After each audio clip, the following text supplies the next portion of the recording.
Nah, buat kamu yang merasa hal yang sama atau memiliki dilema tentang mental illness, boleh banget nonton video aku. Karena kali ini aku tidak berbicara soal fotografi dulu. Aku ingin berbagi soal gimana caranya aku mengatasi mental illnessku dengan segala rupa yang kegiatan yang aku harus kerjakan. Ya, oke.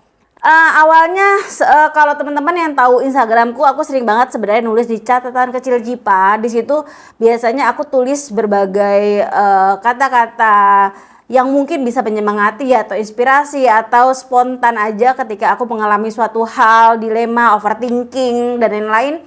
Nah, itu biasanya aku berbagi melalui catatan kecil Jipa. Ya. Nah, buat teman-teman lagi yang belum tahu dan bagaimana caranya aku menyingkapi mental healthku, boleh sedikit cerita. 9 tahun yang lalu sebenarnya aku mengalami diagnosa setelah bolak-balik ke IGD, bolak-balik merasa biasanya panic attack, terus shaking, kayak nggak ada mau black out, kayak nggak ada saluran pernapasan ke kepala, kayak stuck gitu ya, kayak mau mati rasanya gitu. Jadi udah bolak-balik ke IGD berapa kali, tidak ada hasil. Maksudnya aku cek jantung, MRI, saraf dan yang lain, itu hasilnya bagus, alhamdulillah. Yang akhirnya setelah kesekian kali ke UGD, akhirnya aku dirujuk ke psikiater, dimana akhirnya benar-benar aku baru tahu kalau aku mengidap psikosomatis dan anxiety disorder yang berakhir dengan bipolar. Nah, ini yang pengen aku bagi karena masih banyak banget stigma negatif soal ini. Jadi menurutku kalau ada yang bilang ngapain sih lo ngomongin soal kayak ginian gitu, ngapain sih kok nggak ngomongin fotografi, kenapa harus salah gitu, kenapa harus dibatasi gitu. Jadi apapun itu kita bisa sharing kan, nggak cuman hanya soal fotografi terus. Menurutku ini sesuatu hal yang mungkin relate dengan teman-teman semua yang mungkin mengalami hal yang sama, yang dimana sekarang ini stigma negatif tentang mental health itu makin banyak yang mengalami dan masih dinilai, lo ke psikiater lo gila, lo ke psikiater kenapa, dia gila kali ya, nah kayak gitu-gitu. Jadi akhirnya banyak orang yang masih belum berani untuk membuka diri atau berobat lah istilahnya. Menurutku bukan hal yang salah, dan itu justru bukan hal yang salah, justru itu kamu perlukan gitu. Ketika kamu stuck, di lain kita sudah beribadah, udah ikhtiar, karena banyak banget nih yang ngomong, oke, mental health itu mah lo kurang iman aja gitu. Nah, yang kayak gini-gini nih gak bisa dijadiin satu antara iman dengan mental health, karena ketika kita sudah mengalami ketika kita sudah ngalamin psikosomatis, itu tuh udah kayak mengalir sendiri dari alam bawah sadar, mimpi setiap malam, gempa bumi, terus bencana alam dan lain-lain, hantu dan lain-lain. Kalau dilihat dari sisi agama, oke lah, mungkin lo kurang berdoa dan lain-lain, dan percaya semua sudah dilakukan, dan ini menurutku tidak bisa disangkut pautkan dengan iman ya. Jadi jangan terlalu memandang kecil dan memandang itu hal yang biasa, karena sebenarnya banyak sekali penyakit-penyakit yang udah didiagnosa, wah kena cancer atau apapun itu. Sebenarnya semua itu berawal kan dari pikiran, ya kan. Jadi belum tentu juga sebenarnya. Aku sering ngomong sama psikiaterku, kalau kamu ke dokter A misalkan, ya udah kamu akan didiagnosa penyakit A, tapi sebenarnya semua itu adanya di pikiran kita. Jadi jangan melulu mental health ini disepelekan sebenarnya. Nah, berbagi lagi soal gimana caranya aku mengatasi ini, dan bagaimana sih awal ceritanya kok aku jadi didiagnosa seperti ini. Ini juga pertanyaan yang sering dan berkali-kali masih aku pertanyakan hingga sekarang, yang mungkin alhamdulillah bulan lalu aku sudah menemukan golden momentku, di mana akhirnya aku mulai bisa belajar untuk berdamai dengan masa lalu. Satu, faktor trauma.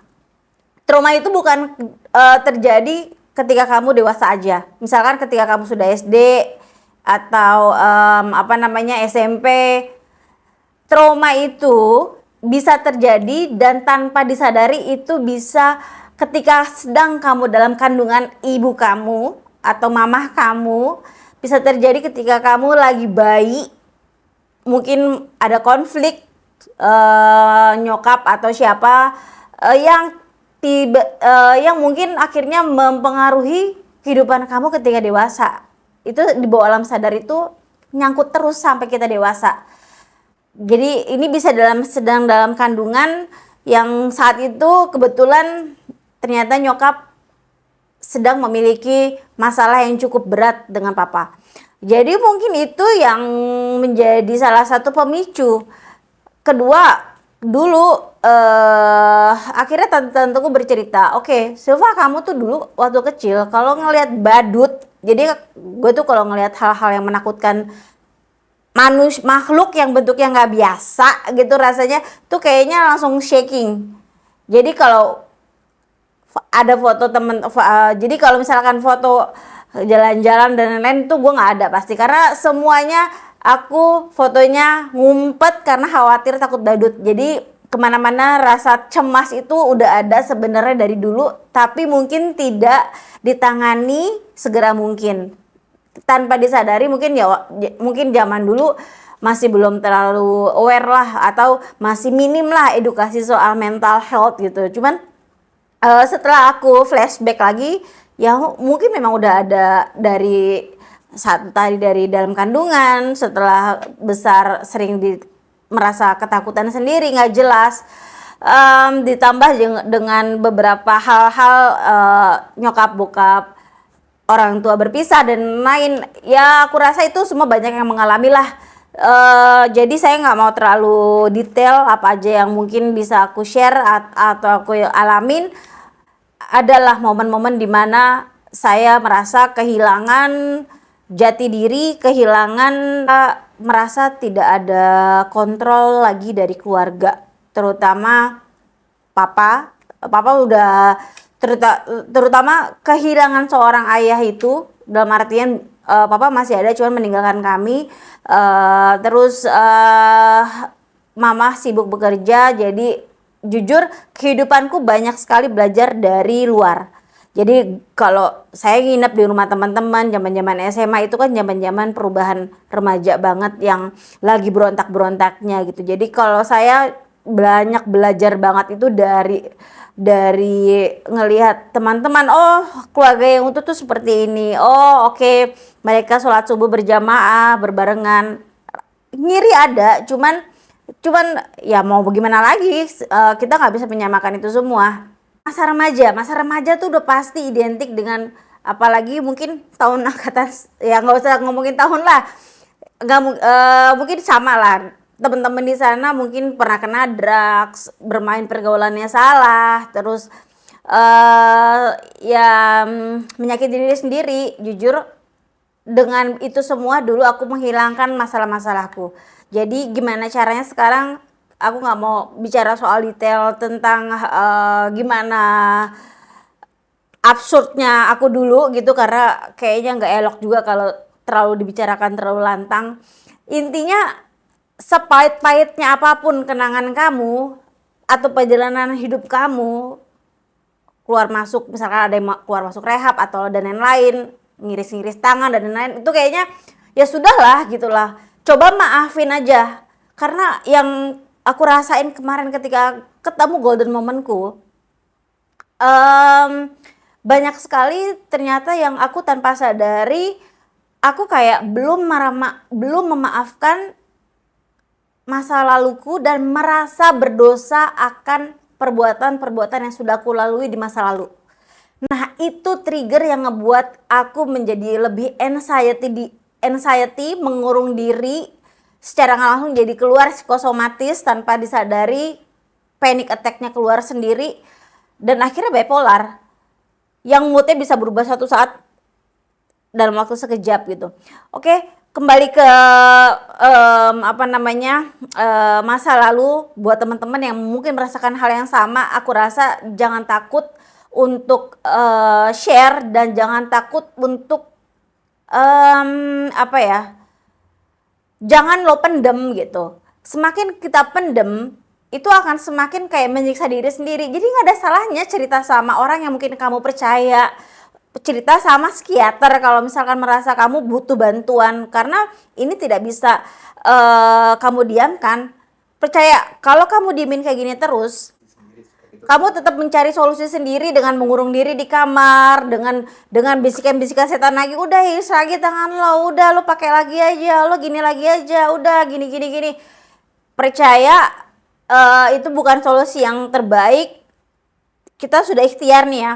Oke, aku cerita sedikit. Aku pernah di masa aku lagi bener-bener kumat, overlap, terus aku paksa untuk sholat, itu rasanya tiba-tiba badanku yang tadinya dingin itu hangat sangat-hangatnya.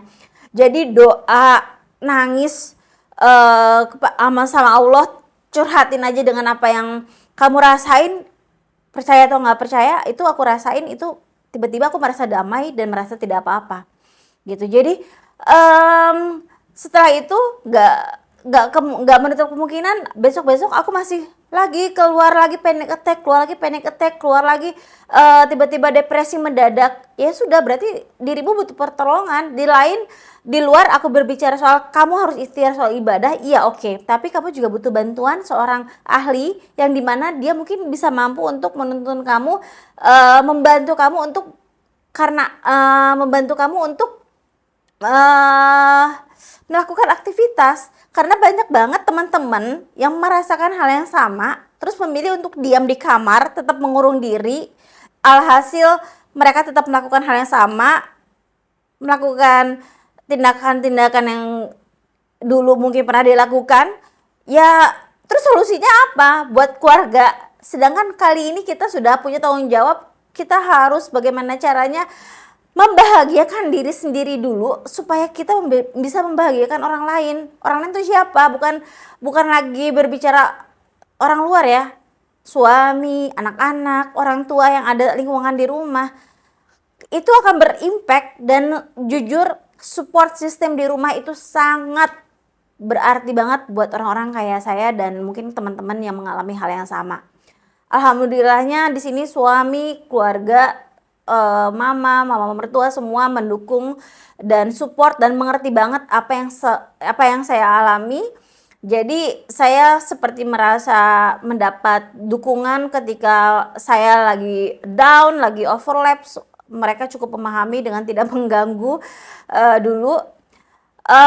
Itu menurutku cukup sangat menolong. Jadi aku justru aku sangat ingin memberi masukan kepada kalian yang memiliki pasangan seperti saya.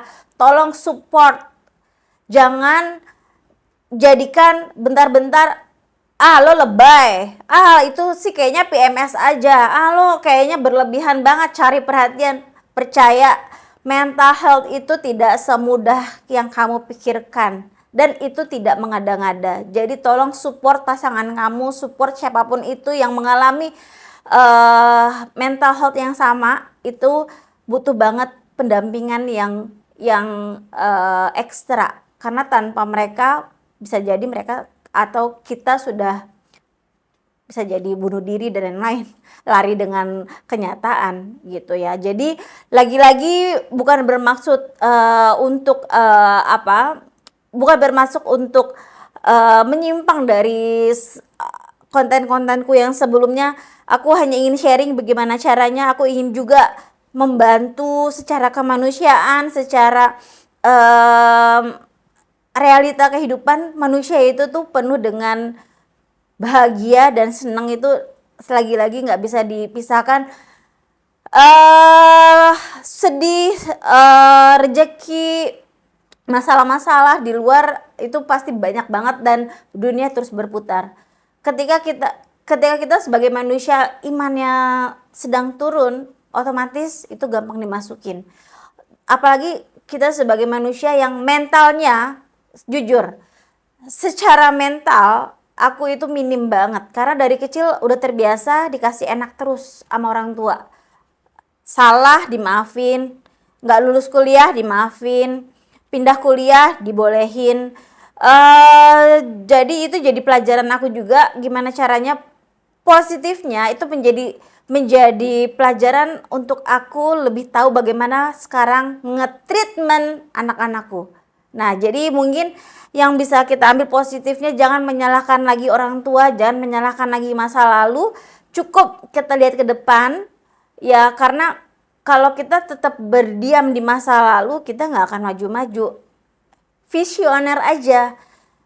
Yang aku dapat dari kemarin sempat ketemu dengan seseorang yang akhirnya mampu membuat aku menemukan golden momentku, di mana aku dibawa ke dunia aku, ke masa lalu, ketemu dengan Silva yang kecil, ketemu dengan Silva yang dulu dengan segala kesalahannya, dengan segala atribut-atribut dramanya yang luar biasa bersama keluarga, yang luar biasa berusaha begitu keras menjalani hidup sendiri, dalam artian gitu ya. Ya nggak tahu kenapa tiba-tiba saya memaafkan saya yang dulu, dan saya mulai beranjak melangkah, nggak nengok lagi ke belakang, dan itu nggak mudah ditemukan menurutku. Dari setelah sekian tahun aku berjuang dan setiap bulan ke psikiater, itu momen dimana aku mulai terbuka. Oke, Silva, lo kemana aja selama ini? Kenapa nggak lo lanjutkan kehidupan lo? Hey, ada anak-anakmu dan ada suamimu dan ada keluargamu yang masih ada, yang membutuhkan kamu gitu. Jadi, hai Silva, yang dulu katanya Silva sih enak, apa aja bisa, mungkin nyari uang juga mungkin gampang. Halo, tidak semudah itu juga. Kalau kita dikasih gift sama Allah, tapi terus kita nggak memanfaatkannya dengan baik, itu sama juga bohong. Nah, ini contohnya ya saya termasuk orang yang sempat menyesali sekian tahun saya sia-siakan hidup saya untuk hal-hal yang nggak penting. Dalam artian bukan berarti saya tidak tidak menolak takdir aku masa lalu, tidak. Tapi kalau dipikir-pikir, kenapa nggak dimanfaatkan Silva? Wah, kanan kiri saling bersaut-sautan. Kenapa nggak lo manfaatin kemarin-kemarin? Kenapa lo sia-siain waktu yang kemarin-kemarin dengan gift yang Allah kasih ke dirimu? Mungkin lo sekarang udah bisa menjadi lebih dari sekarang gitu. Ya udah, nikmatin aja. Sekarang saya sudah dalam keadaan seperti ini, di umur segini, dengan kondisi mental seperti ini, dengan tuntutan tanggung jawab pekerjaan seperti ini. Ya udah, berusaha profesional, berusaha menyenangi diri sendiri dulu, afirmasi diri setiap hari itu membantu banget. Yang paling aku kena kemarin sebenarnya, aku lupa mencintai diriku sendiri. Aku terlalu sibuk memikirkan gimana caranya menyenangkan banyak orang. Jadi ketika aku melihat orang lain kecewa atau orang lain merasa aku tidak berhasil menyenangkan orang lain, itu deep banget buat aku dan aku pikirin banget yang sehingga akhirnya malah, loh untuk apa juga sebenarnya sampai segitu dipikirinnya. Oke, akhirnya banyak masukan, Silva, lo gak perlu menyenangkan semua orang, lo gak mampu menyenangkan semua orang, dan itu bukan kewajiban kamu juga untuk menyenangkan semua orang. Jadi cobalah menyayangi dirimu kamu sendiri, cobalah kamu membahagiakan diri kamu sendiri dulu.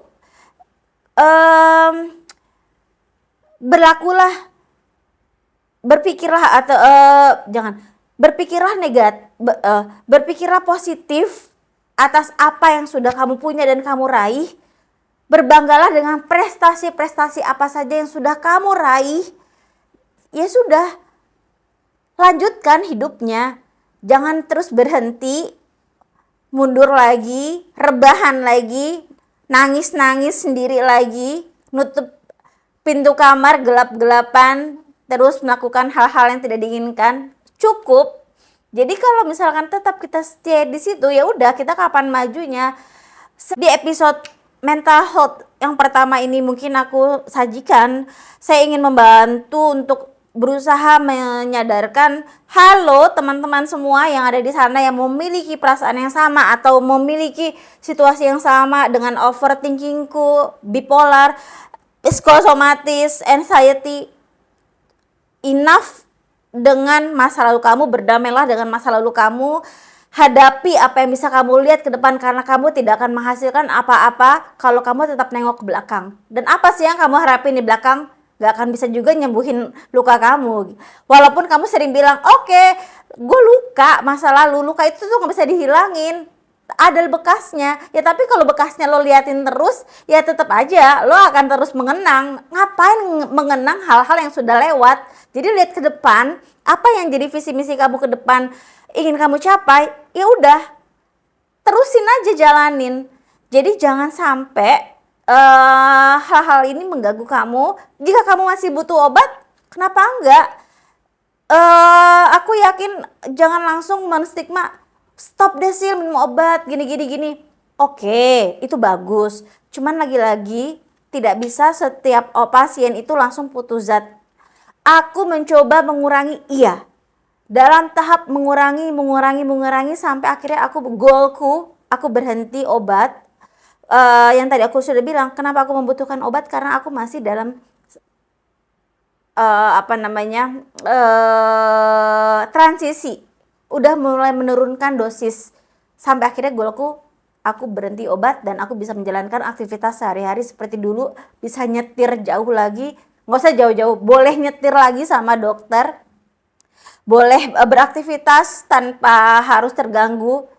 Karena seringkali aku workshop atau aku online kelas, aku mau ngajar 5 menit sebelum kelas, aku overlap yang akhirnya kelasnya diundur. Itu mengganggu banget kan, dan itu merugikan banyak orang. Dan ketika aku workshop, sering sekali tiba-tiba aku panic attack yang akhirnya secara nggak langsung aku off dulu, aku terpaksa minum obat dulu, karena itu di bawah alam sadarku keluar sendiri. Nah ini hal-hal yang mengganggu kayak gini, apa mau terus-terusan lo alamin? Ya enggak juga gitu kan. Jadi mau nggak mau kita harus fight dengan apa yang kita perjuangkan, dengan apa yang kita mau, dengan cita-cita apa yang ingin kita capai. Nggak usah muluk-muluk membahagiakan orang banyak, nggak usah muluk-muluk menyenangkan apa yang mereka inginkan kita beri. Ya udah, dengan apa yang ingin kamu utarakan, kayak seperti inilah salah satunya. Ini salah satu kebahagiaan buatku bisa menjelaskan ke teman-teman atau ke semuanya. Siapa tahu akhirnya menjadi sebuah inspirasi atau menjadi sebuah poin buat kamu atau pasangan kamu yang mungkin belum paham menghadapi menghadapi persoalan tentang mental health. Support system itu tadi Pak penting. Jadi semoga ini menjadi sebuah pintu baru buat kalian, supaya tidak terus berdiam diri, tidak terus menjadikan ini sebagai alasan kamu tidak berkarya lagi. Ini menjadi sebuah alasan untuk kamu berhenti melakukan sesuatu, mengurung diri, nggak mau ketemu orang dan lain-lain. Jadi stop mengasihani diri sendiri, stop untuk melihat ke masa lalu, stop dengan merasa bersalah dengan dosa-dosa masa lalu. Udah, maafkan masa lalu, berdamailah dengan kamu yang dulu. Lihat visi kamu ke depan apa, raih cita-cita kamu, karena waktu tidak akan berhenti, waktu terus berjalan. Selama kamu masih diberi kesempatan sama Allah, sama Tuhan, beribadah, ikhtiar, segala semuanya kamu lakukan dengan baik, insya Allah.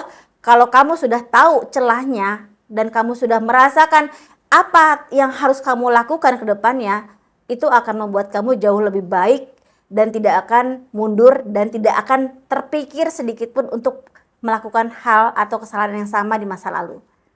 Jadi kurang lebih itu yang bisa aku share untuk episode mental health kali ini. Semoga bermanfaat. Aku yakin masih banyak teman-teman di luar sana yang tidak menyadari akan pentingnya mental health dan pentingnya support system buat teman-teman yang mengalami hal yang sama. Jadi yuk kita sama-sama saling berdamai, berhenti memikirkan apa yang tidak harus kamu pikirkan, jalanin saja apa yang bisa kamu jalanin, ikhtiar, ikhtiar dan ikhtiar, berkarya, berkarya dan berkarya, karena salah satu aku akhirnya mampu melalui hari tanpa obat adalah ketika aku melakukan sesuatu aktivitas, entah itu aku foto, entah itu aku melukis, entah aku melakukan sesuatu yang aku sukai. Jadi cari kesenangan apa yang kamu suka, cari istilahnya, cari hobi kamu, passion kamu. Nah, dengan begitu badan kamu akan bereaksi sendiri dan kamu akan merasakan kamu baik-baik saja. Sepertinya itu aja sharingku kali ini. Jadi lakukan apa yang kamu suka, waktu terus berjalan, jangan sia-siakan.